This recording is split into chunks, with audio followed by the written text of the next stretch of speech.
اعوذ باللہ من الشیطان الرجیم بسم اللہ الرحمن الرحیم السلام علیکم۔ ناظرین کرام، اللہ تعالیٰ خود اس انسان کو ڈھیر و ڈھیر مال و دولت بھیجتا ہے جو روزانہ عصر کی نماز کے بعد یہ ایک سورت 11 بار پڑھ لیتا ہے۔ اس کے وارے نیارے ہو جاتے ہیں، مخلوق خدا میں اس کا سکہ چلتا ہے، یعنی لوگ اس کی باتوں کو اہمیت دینے لگتے ہیں۔ اس کی ہاں میں ہاں اور نہ میں سب کی نہ ہوتی ہے، اور ایسا شخص اس دنیا میں بھی شہنشاہوں جیسی زندگی گزارتا ہے اور آخرت میں بھی اس کا ٹھکانہ جنت ہے۔ جو اللہ رب العزت اور نبی کریم صلی اللہ علیہ وسلم کا بتایا ہوا یہ ایک عمل کر لیتا ہے۔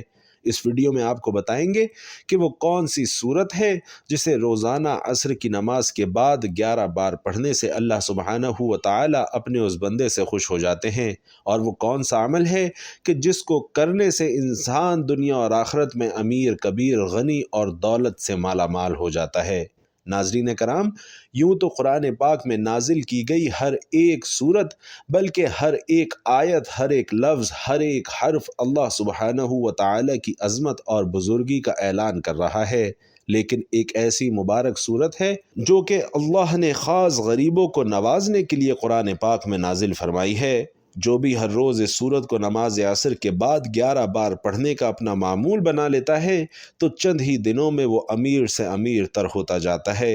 لوگ اس کے اوپر برستی دولت کی بارش دیکھ کر اش اش کر اٹھتے ہیں۔ اس سورہ مبارکہ کے بارے میں بتانے سے پہلے آپ کو ایک ایسا عمل بتاتے ہیں جس کی قرآن میں بار بار تاکید فرمائی گئی ہے۔ چنانچہ اللہ تبارک و تعالی نے بار بار قرآن پاک میں اپنے نبی آخر الزماں صلی اللہ علیہ وسلم اور آپ کے اصحاب کی اور تمام مومنین کو جس عمل کو بار بار کرنے کی تاکید فرمائی ہے وہ اللہ سبحانہ و تعالی کا شکر ادا کرنا ہے۔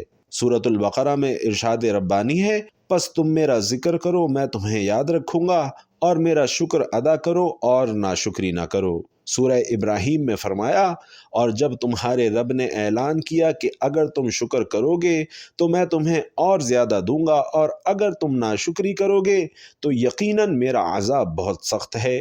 سورۃ اللقمان میں فرمایا، اور ہم نے لقمان کو حکمت عطا کی کہ اللہ کا شکر ادا کرو، اور جو کوئی شکر کرتا ہے تو وہ اپنے ہی فائدے کے لیے کرتا ہے، اور جو کوئی ناشکری کرتا ہے تو بے شک اللہ بے نیاز سب خوبیوں والا ہے۔ بھائیوں اور بہنوں، اسی طرح سورۃ النحل میں فرمایا گیا، پس اللہ کا دیا ہوا حلال اور پاک رزق کھاؤ اور اللہ کی نعمتوں کا شکر ادا کرو اگر تم صرف اسی کی عبادت کرتے ہو۔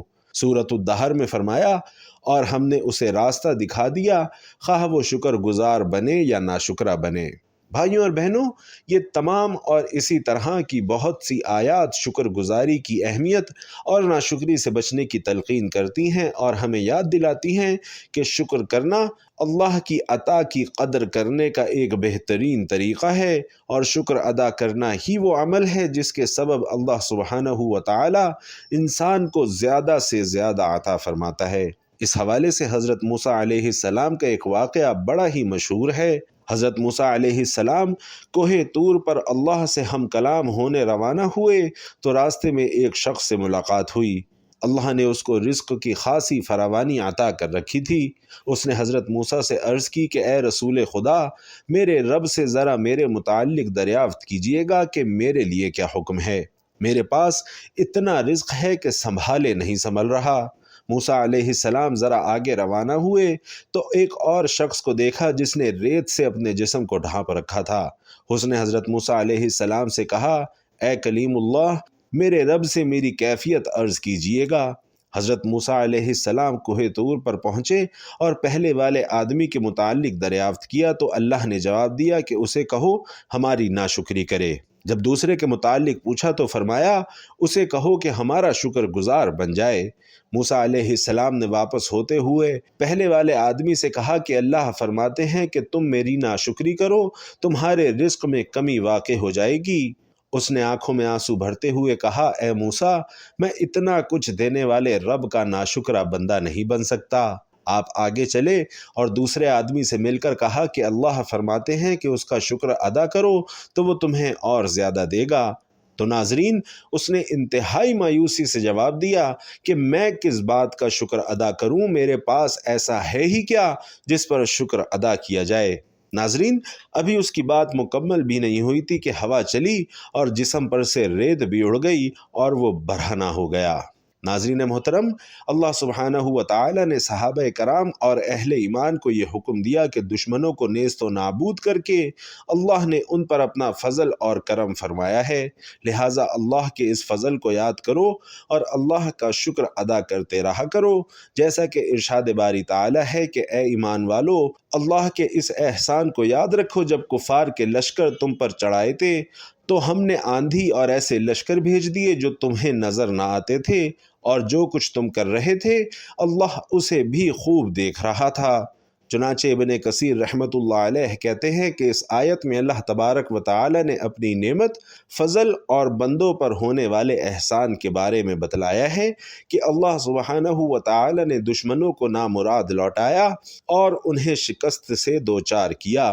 اس وقت سارے دشمن اتحادی افواج بنا کر اکٹھے ہو کر مسلمانوں پر غزوہ خندق میں حملہ آور ہوئے تھے۔ قرآن کریم میں جہاں کہیں بھی نعمت کا تذکرہ ہو تو اس کا مطلب یہ ہے کہ دل میں اسے یاد کریں، اور اس کا طریقہ یہ ہوگا کہ دل میں اس منظر کو لائیں جب اللہ نے وہ نعمت اہل ایمان پر نازل کی، پھر زبان سے اسے ادا کرنا یہ ہے کہ اس کا تذکرہ کریں، اور اعضاء سے یاد کرنے کا طریقہ یہ ہے کہ اس نعمت کو اللہ کی ناراضی کا موجب بننے والے کاموں میں مت استعمال کریں۔ تو نعمت کا ذکر حقیقت میں اس کا شکر ہوتا ہے، اور شکر دل، زبان اور اعضاء تینوں سے کیا جاتا ہے۔ چنانچہ تینوں اقسام کا شکر ایک دوسرے کی تائید کرتا ہے۔ اگر یہ تینوں اقسام کے شکر باہمی تائید نہ کریں تو یہ شکر بھی جھوٹا ہوگا۔ شیخ ابن عثمان رحمۃ اللہ علیہ اللہ تعالیٰ کے فرمان وَاذْكُرُوهُ نِعْمَةَ اللَّهِ عَلَيْكُمْ کی تفسیر میں کہتے ہیں کہ اللہ کی نعمت کا ذکر دل، زبان اور اعضاء سے ہوتا ہے۔ زبان سے ذکر یہ ہوگا کہ آپ کہیں اللہ نے مجھ پر فلاں نعمت کی، یہ اللہ تعالیٰ کے اس فرمان یعنی اور تیرے رب کی نعمت کو بیان کر کا عملی نمونہ ہے۔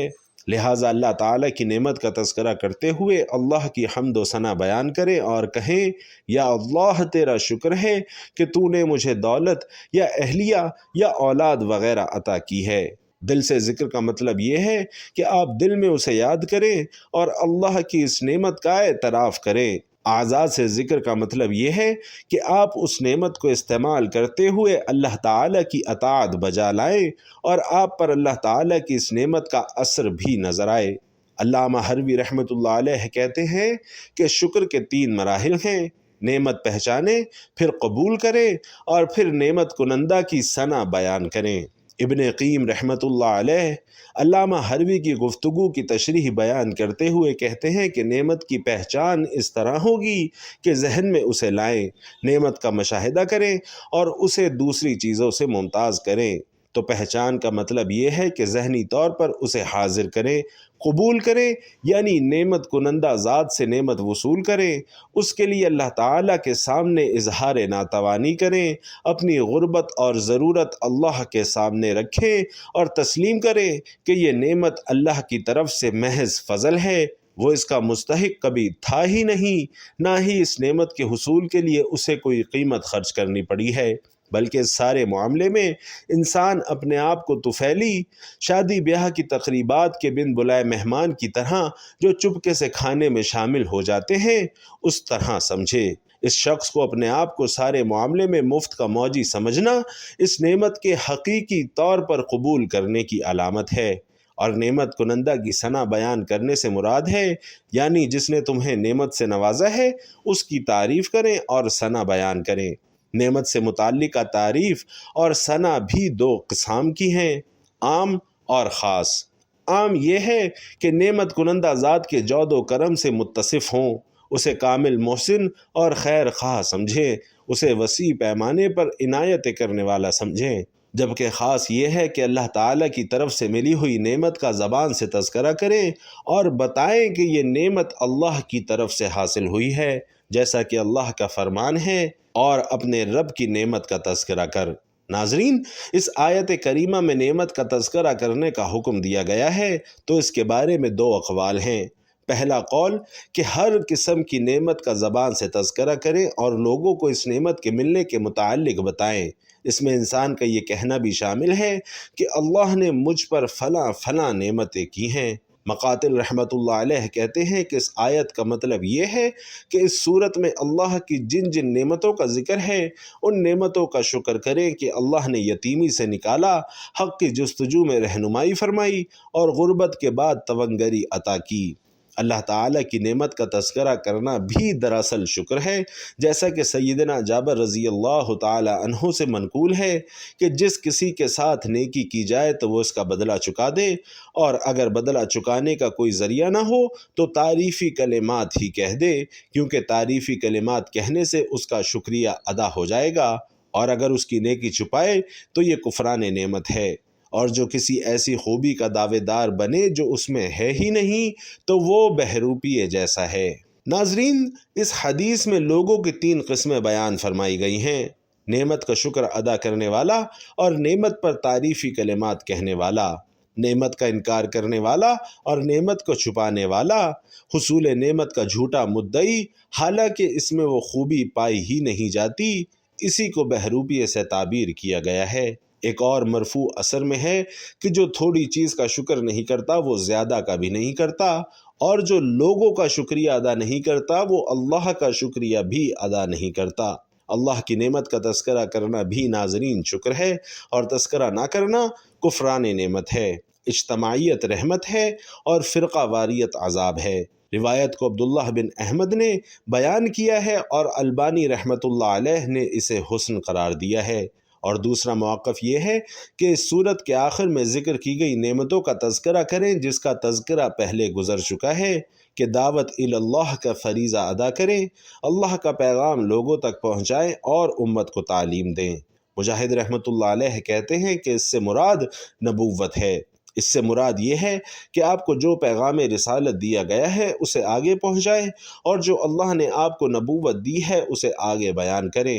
کلبی رحمۃ اللہ علیہ کہتے ہیں کہ اس سے مراد قرآن ہے، یعنی اللہ نے آپ صلی اللہ علیہ وسلم کو حکم دیا کہ آپ قرآن کی تلاوت کریں، جبکہ صحیح موقف یہ ہے کہ اس میں دونوں قسمیں شامل ہیں، کیونکہ ان میں سے ہر ایک ایسی نعمت ہے جس کا شکر ادا کرنے کا حکم دیا گیا ہے اور اسے بیان کرنے کا کہا گیا ہے، نیز اس نعمت کا اظہار کرنا اس کے شکر میں شامل ہے۔ ابن قیم رحمۃ اللہ علیہ شکر کے متعلق کہتے ہیں کہ شکر کی بنیاد 3 اراکین پر ہے: دل سے نعمت کا اعتراف کریں اور اعلانیہ اس نعمت کا تذکرہ کریں اور پھر اسے اللہ کی رضا میں خرچ کریں۔ ناظرین کرام، علماء کرام فرماتے ہیں کہ اللہ کا شکر ادا کرنے کا سب سے بہترین طریقہ نماز پنجگانہ کو وقت پر ادا کرنا ہے۔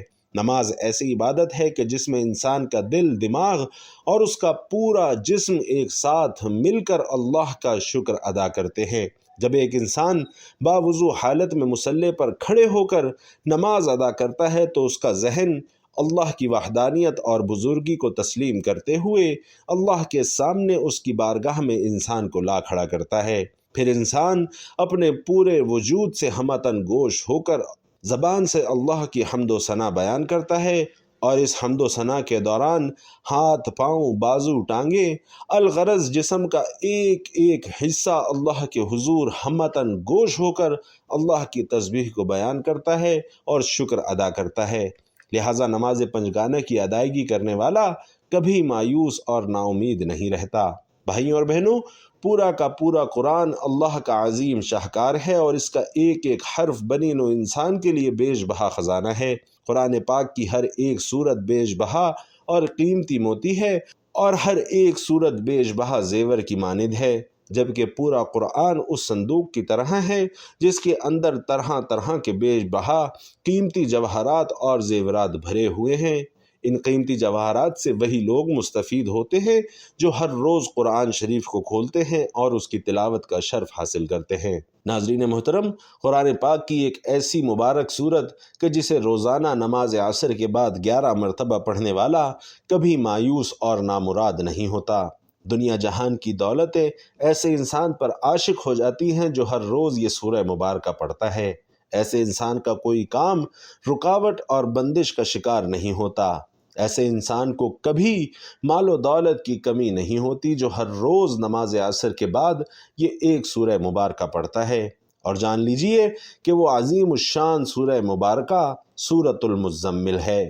کتنا ہی بڑا اور دشوار کام ہو، کتنی ہی بڑی رکاوٹ ہو، کتنے ہی حالات خراب ہوں، کتنی ہی بندشیں ہوں جو آپ کی زندگی کو تباہ و برباد کر چکی ہوں، اللہ کی قدرت سے، اللہ کی عطا سے اور اللہ کی نعمت سے، اللہ کی رحمت اور نوازشوں سے کبھی نا امید اور مایوس مت ہونا۔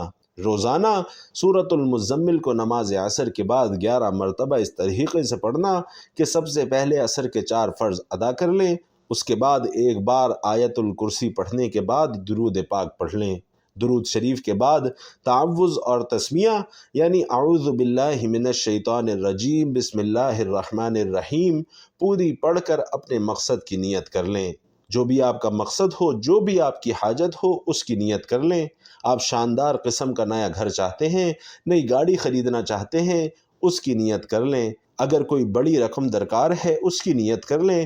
اگر اچھی ملازمت چاہتے ہیں تو اس کی نیت کر لیں۔ اچھے سے اچھا رشتہ درکار ہو، اپنی یا اپنے کسی بہن بھائی بیٹے بیٹی کی شادی کرنا چاہتے ہوں، کسی اچھے گھر میں رشتہ طے کرنا چاہتے ہوں تو اس کی نیت کر لیں۔ اپنی کھوئی ہوئی صحت تندرستی واپس چاہتے ہوں تو اس چیز کی نیت کر لیں۔ کسی سے قرضہ لینا ہے جو واپس نہیں کر رہا تو اسی کی نیت کر لیں۔ کسی کا قرضہ اتارنا ہے تو اس کی نیت کر لیں۔ قید سے رہائی چاہتے ہیں تو اس کے لیے پڑھ لیں۔ اپنا ذاتی کاروبار بڑھانا چاہتے ہیں اور کاروبار میں دن دگنی رات چگنی ترقی دیکھنا چاہتے ہیں تو اس چیز کی نیت کر لیں۔ اپنی جوان اولاد کو زندگی کے ہر میدان میں کامیاب ہوتا ہوا دیکھنا چاہتے ہیں تو اس کے لیے پڑھ لیں۔